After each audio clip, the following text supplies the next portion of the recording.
जय सिया राम। आज बृहस्पतिवार 9 नवंबर 2023, थर्सडे 9th of November 2023। आज है कार्तिक मास की एकादशी, जिसको हम रमा एकादशी के नाम से जानते हैं। आइए जाने इस एकादशी का महात्म्य क्या है। कहते हैं एकादशी का महात्म्य सुनने से आपको आध्यात्मिक और बौद्धिक स्तर पर बहुत लाभ होता है, और जब आध्यात्मिक और बौद्धिक स्तर पर लाभ हो तो बाकी सारे स्तर इसमें समाहित हैं, उनमें भी लाभ अवश्य होगा। तो आइए महात्म्य सुनते हैं। भगवान श्री कृष्ण बोले, हे युधिष्ठिर, कार्तिक मास के कृष्ण पक्ष की एकादशी का नाम रमा है। इसके महात्म्य की कथा इस प्रकार है। एक मुचकंद नामक राजा सत्यवादी और विष्णु जी का भक्त था। उसकी कन्या का नाम चंद्रभागा था। उसका विवाह राजकुमार सौभन के साथ किया गया। राजकुमार सौभन का शरीर निर्बल था, लेकिन श्रद्धा उसकी पूर्ण शक्तिशाली थी। एक दिन राजकुमार सौभन ससुराल में था और रमा एकादशी आ गई। मुचकंद राजा ने ढिंढोरा पिटवा दिया कि आज सारी प्रजा का उपवास होगा, यानी कि सभी को उपवास करना होगा। यहाँ तक कि हाथी, घोड़े, ऊंट इत्यादि पशुओं को भी अन्न देने से राजा ने मना कर दिया था। राजकुमार सौभन मुनादी सुनकर पत्नी के पास गया और कहने लगा, मैंने उपवास किया तो अवश्य मर जाऊंगा, कहिए क्या किया जाए। पत्नी बोली, यदि उपवास की शक्ति नहीं है तो यहाँ से किसी दूसरे स्थान में चले जाइए।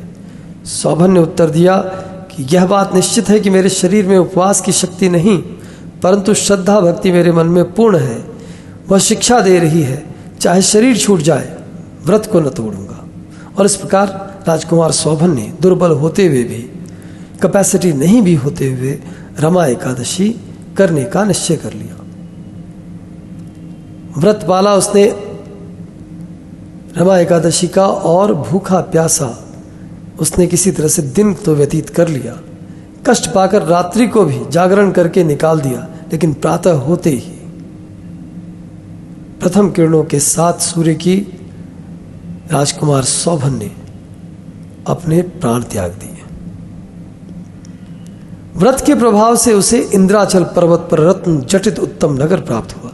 अब चूंकि राजकुमार सौभन ने रमा एकादशी व्रत पूर्ण कर लिया था, उसके बाद उसके प्राण छूटे, तो उस व्रत के प्रभाव से उसे इंद्राचल, जो इंद्रलोक के समान आनंद देने वाला नगर था, रत्न जटित एक उत्तम नगर राजकुमार सौभन को प्राप्त हुआ।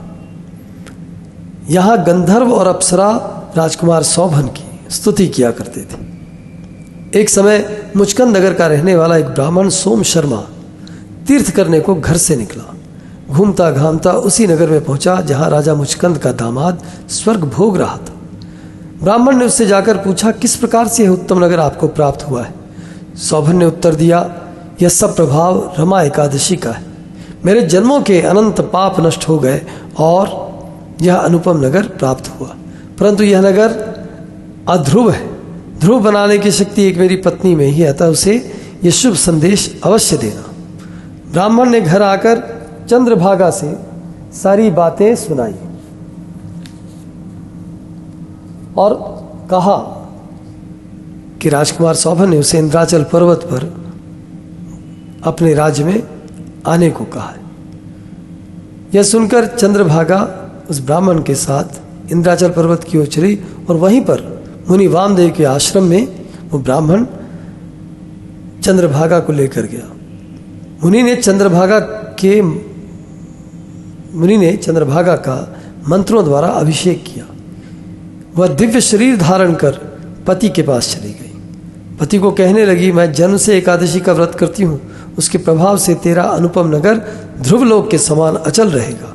इस महात्म्य की कथा सुनने से भी विष्णु लोक मिलता है। तो ये थी रमा एकादशी की महात्म्य कथा। बहुत बहुत धन्यवाद मेरे इस नए सीरीज से जुड़ने की। दूसरी भी जितनी भी एकादशी आती हैं पूरे साल में, मैं उन सब की कथा आप सबसे शेयर अवश्य करूँगा।